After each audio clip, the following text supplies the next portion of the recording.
remember that we're here to empower you to build a business and a life that you love, because your business is not your life and your life is not your business. They have to coexist, and you want to love them both. And only you can do that. Only you can build both of those, a business and a life that you love. It's up to you, which is why I spend so much time talking to you about things that may hold you back or things that hold me back, and maybe you can relate to them.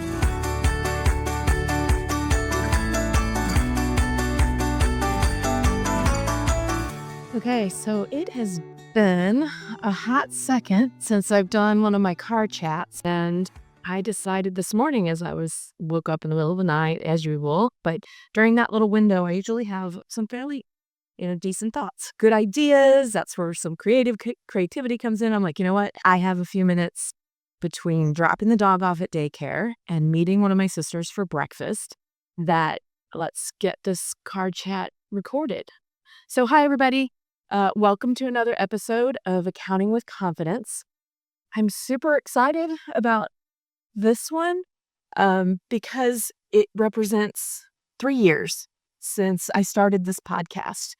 I've had some breaks, I've had some hiatuses, I've had some lapses, but overall, it has been something where I have been much more consistent this year. And I don't have the final count of how many episodes we got out and recorded and out into the world this year, but it was more than in years past. And I also got to a point where I realized that doing this podcast is something that really does bring me energy. So this week, I wanted to celebrate that. That's a huge milestone to me to be having done this for 3 years. It's in the podcast world, getting past, the first year, the first 6 months, the first 3 months. Sometimes people don't do it, they don't stick with it. And I had some concerns when I would take these breaks for different reasons that I wasn't going to stick with it.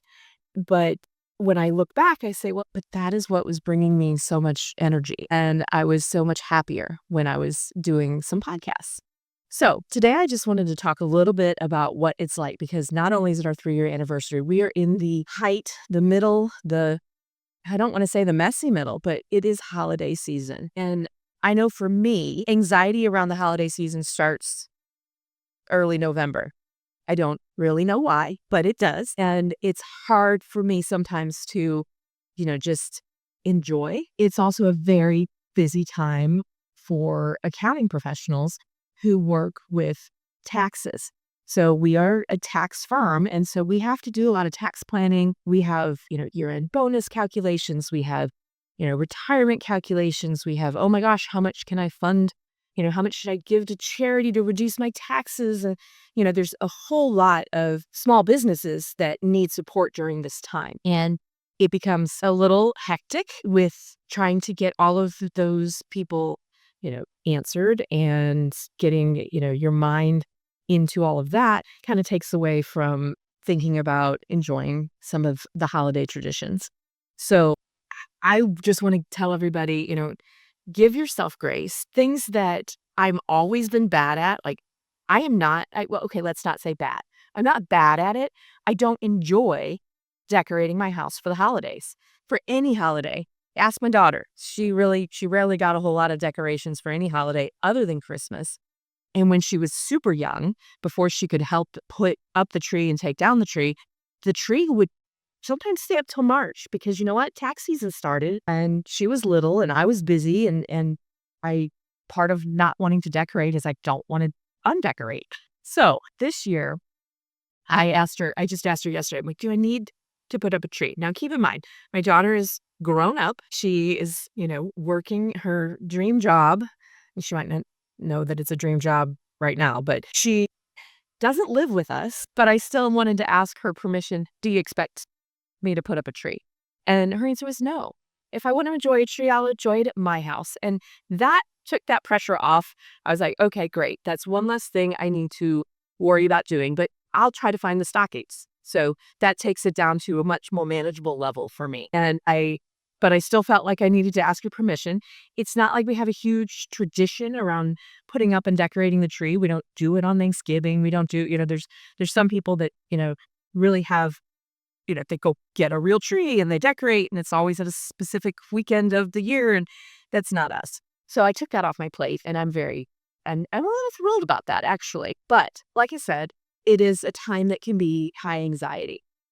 And for us this year, for me, I'm a gift giver. That's probably one of my love languages. So I really like to find gifts for people or to, if my daughter gives me a list, I love to give her things off of her list because I know she has put thought into that and she knows what she wants. I try this year, I got way ahead of the gift stuff. And so I feel pretty good about that.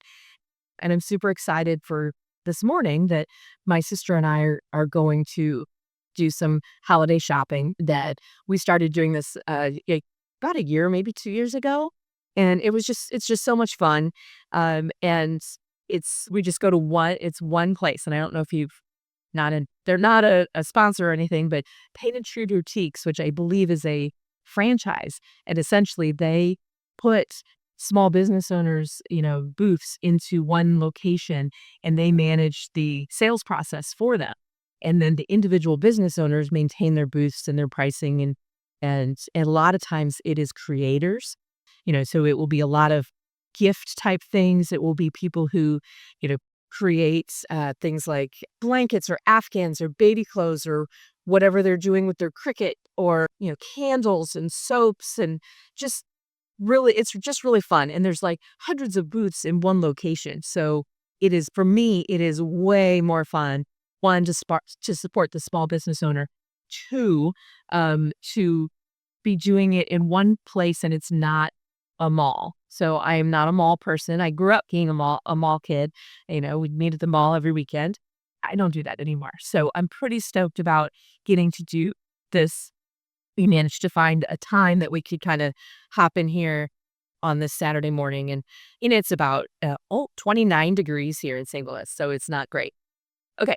So the one other thing that I wanted to mention, because this is something that I work with a coach and she really, really, really encourages me to celebrate the wins. And for a lot of us, and me in particular, I sometimes struggle with celebrating the wins. And I think of the things that didn't happen, that I didn't get accomplished, that a goal that just kind of faltered or fell away because of life. Life is lifing. And this year, I can say I've done the math, and because my business is on a subscription model, I can more easily predict revenue as it comes up at the towards the end of the year. And we are going to hit our revenue goal for this year. Now, I set a goal to increase our revenues by 15% in 2025, and we're going to get there. And the reason I was struggling with celebrating this was because I am not sure how we did it. We had some struggles this year. We, health issues for me, for my team, for my team's family, for my family, there's just been a lot going on where the focus has been pulled away from actually working on my business. And so that's what has made it very difficult for me to be able to say, wow, we got there. Is it because I wasn't focused on it? In fact, I feel like I don't want to say it was luck, but I do feel like it feels lucky. So when I look back and when I talk to my coach, Kim, and she gets me thinking about things. And one of the things that it made me realize about reaching this goal with all of the background noise that we had this year and with, feeling like I really wasn't focused on that goal was that it essentially goes to having created a business model that is working. So the fact that I'm able to increase revenues, we did not increase our team necessarily to do that. We still get to stick to our permanent part-time model, our no overtime. are not keeping track of time, giving excellent client service every chance we get. And that is what makes me realize, okay, next year, what if we could put all of our attention or more of our attention? I don't want to say all because we're not all business all the time, but if we could just put 5% more, more focus, more, where could we be? So if we got to 15% with just increasing our efficiencies and, our having good training and being able to select the ideal clients that what we do resonates with them and what they do resonates with us, and we just I don't know. I know it's a little woo woo, but for sure I want to celebrate that. And I encourage you to celebrate whatever you need to celebrate. I mean, everything should be celebrated. And I say this coming off of a week where I had a really stressful week. I was really struggling with getting my mind focused on getting some things done. And I was very easily derailed. And I know some of this is, lack of physical energy. Some of this is lack of mental energy. And when I was kind of going through I don't want to say it was, well, it was probably borderline panic attack. Mostly it was just that finally like saying, okay, enough's enough. I've got to let this out. Well, I then am one of those people who says, well, Beth, you are fine. There's people going through much worse things than you. Suck it up. And I do that a lot. Because there are. Why do car chats make me cry? So saying that to myself of, well, other people have worse things going on. What you're going through is not a big deal. Those words aren't really helpful. So it took me some time, I should say. It took me some time to remember what skills I have that keep me from being mean to myself or being negative to myself. And one of those, I think I've said it before, music. So I don't know how many times I've listened to the Hamilton soundtrack this week. I can sing along. I try so hard to keep up with all of the words, but that it kind of evens me out. So I listen to music. So Hamilton, Jelly Roll, uh, and then maybe I have a couple of playlists that are get out of that funk or shut up and drive or whatever. So it's my favorites of things. So it took me a hot second to remember, wait, go to your music. That helps. And the other thing was to just say, okay, stop. Let's do something for me. And one of the things that I decided to do, which I had started this year, was I scheduled a time this week to just go get a tattoo, which for some people that sounds very traumatic. For me, it's somewhat relaxing, and I have a vision of a tattoo that we're working on. And anyway, so I did that, and I did not feel guilty about it. I did not feel guilty that I did that instead of working.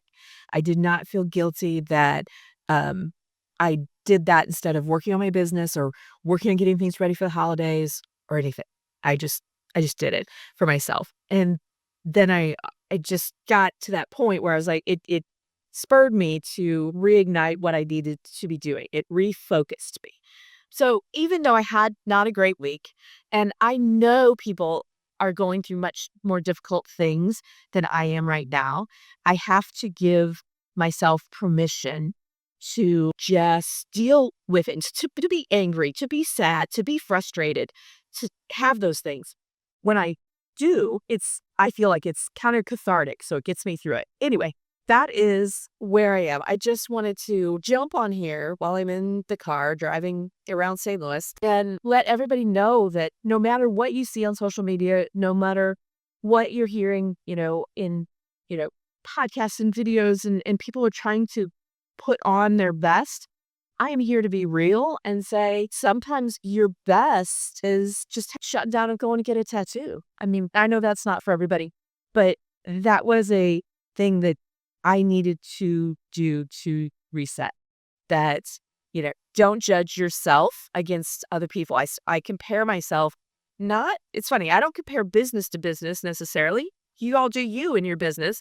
I want to help you be successful in your business, but I compare myself in other ways to other people, of more of what they're going through is so much bigger and heavier than what I'm dealing with right now. I don't have the right to feel this way. And that is not it. That's not okay. So anyway, now things that have happened, successes, yes, we reached our revenue goal. Things that weren't so great that I know I need to work on is some time management things, some getting things done, some focus things. One of the things that isn't done yet, um, not even close, not even for first quarter of 2026, is my content calendar. And what that is my plan of what I'm going to talk about every week. And it's been on my to-do list. I am way behind on putting together my content calendar. So that's where I'm going to ask you, either text me here where it says send Beth a text, or reply to the email if you got the email from me sharing this episode with you. And or shoot me a message on, Facebook or LinkedIn or anywhere of what types of topics you would like to hear in the coming year.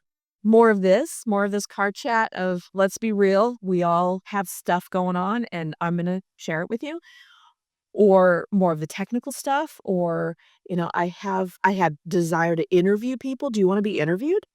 Bring it on. I that would be awesome. So get in touch with me. That's my call to action for you, is to tell me what you want to hear. What do you like about my podcast, and what would you like more of with my podcast? Because like I said at the beginning, 3 years, I hope to be doing this for at least another 3 years. I want to be bringing you what you want. So that being said, remember that we're here I guess it's really me, but to empower you to build a business and a life that you love, because your business is not your life and your life is not your business. They have to coexist, and you want to love them both. And only you can do that. Only you can build both of those, a business and a life that you love. It's up to you, which is why I spend so much time talking to you about things that may hold you back, or things that hold me back, and maybe you can relate to that, is more of what that is. So anyway, all right, I've talked for 20 minutes. That's pretty amazing. I am almost to the breakfast location to meet my sister. So I'm going to wrap this up, everybody. Thank you so much for listening in. I hope you all have wonderful, happy holidays, but know that there's people out there who can relate to whatever you are going through. So reach out. Don't be afraid to, do something for yourself. And I will talk to you next week.